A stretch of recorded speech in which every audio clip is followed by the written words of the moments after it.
Alright, so now we're going to do what any reasonable Ford owner should do. We're going to hit it with a hammer.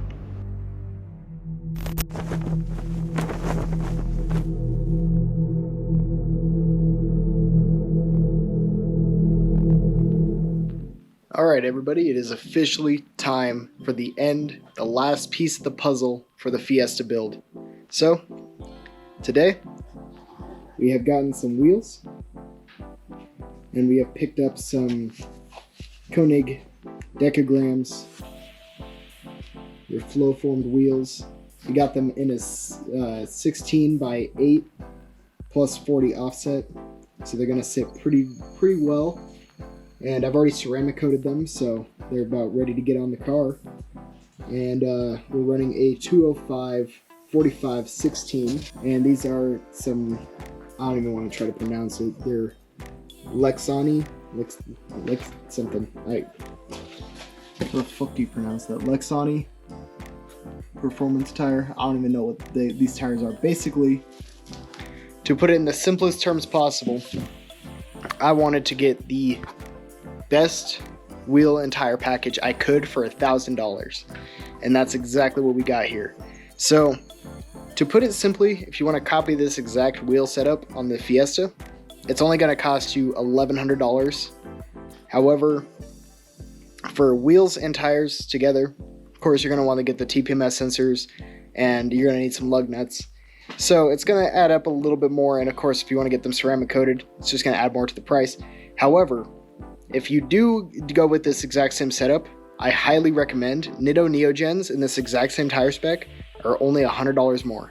I highly recommend you get the Nitto Neogens over these tires. These are the cheapest tires I could find on Fitment Industries. So with that being said, we're just going to go ahead and throw them on the car, and this is the best wheel and tire setup you can get for $1,000 on Fitment Industries.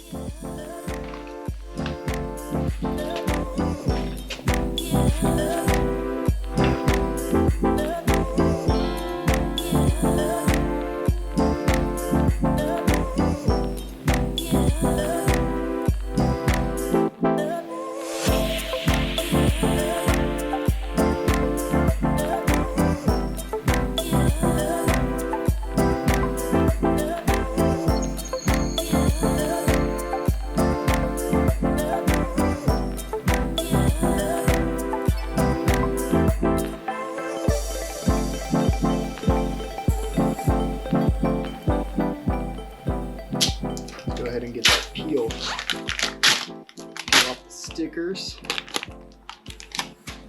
Get rid of that. And these are some China tires.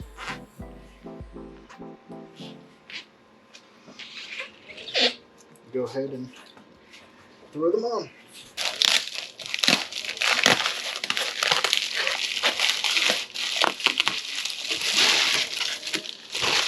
Alright, so these are the tuner lugs is what they call them. Fitment Industries will send them to you. They're like $50 from Fitment Industries. I just opted to pick them up with the wheels rather than just going out and buying some grill locks myself.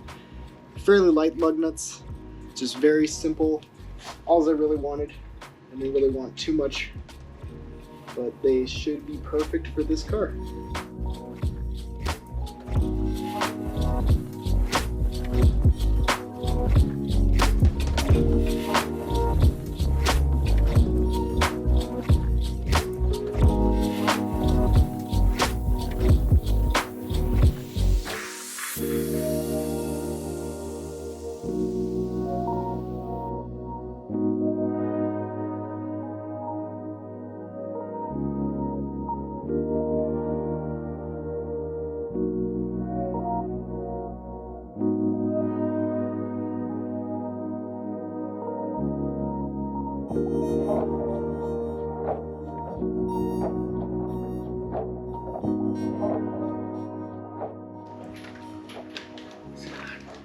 Ooh.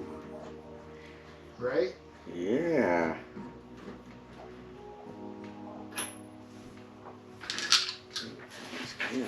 Nice, right? That like adds up another level.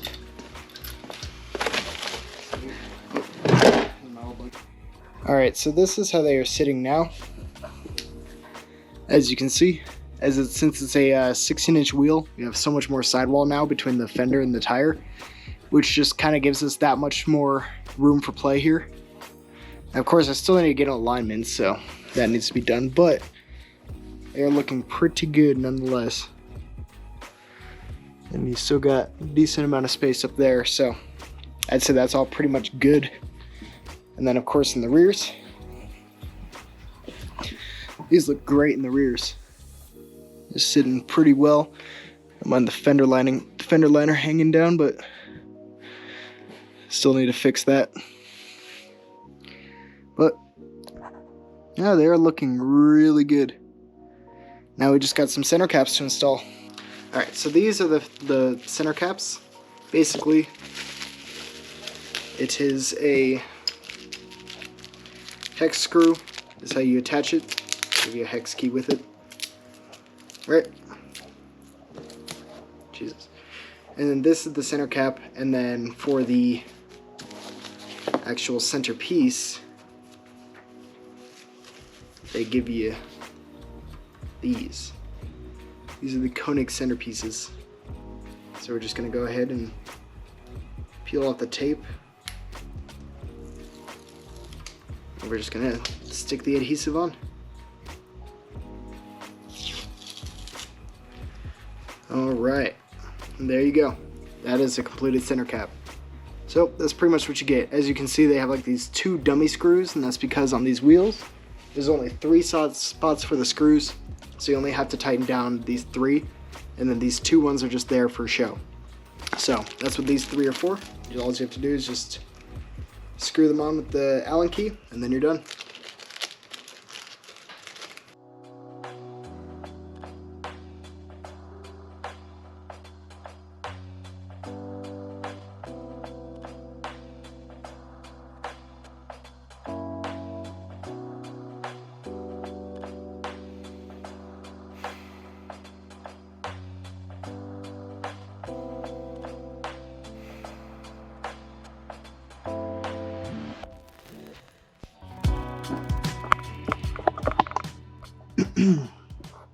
Alright, and then that is the completed look.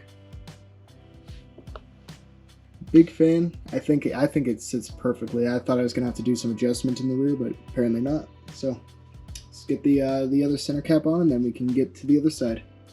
See this right here? This is exactly why I decided it was time for me to buy new wheels and tires. Check out the tread on this one. I've been driving this thing through the snow too. Through snow, rain, I've been dailying this thing for like the last couple months on these tires. Now granted, these are the rears. The fronts aren't that bad. Actually, if I could show you the fronts, which one are the fronts? Which one are the fronts? Oh, it's these ones. Okay, so yeah, this is what the fronts are looking like. You know, they still got like a 30-second of tread before they hit the tread wear mark. But the rears, not so much. Especially this tire. This thing, bald as hell. That's the tread wear indicator. We've worn that down. Alright, and here we are. This is the final look for the car. This is the driver's side. And then we got the passenger side right here. Now the one thing I'm a little worried about is I'm thinking this right here. I can't, doesn't pick up that well on camera, but there's a little lip right here where this dent on my fender is. And it creased it here, and there's like, I'm worried that might cut the tire. So, alright, so now we're going to do what any reasonable Ford owner should do. We're going to hit it with a hammer.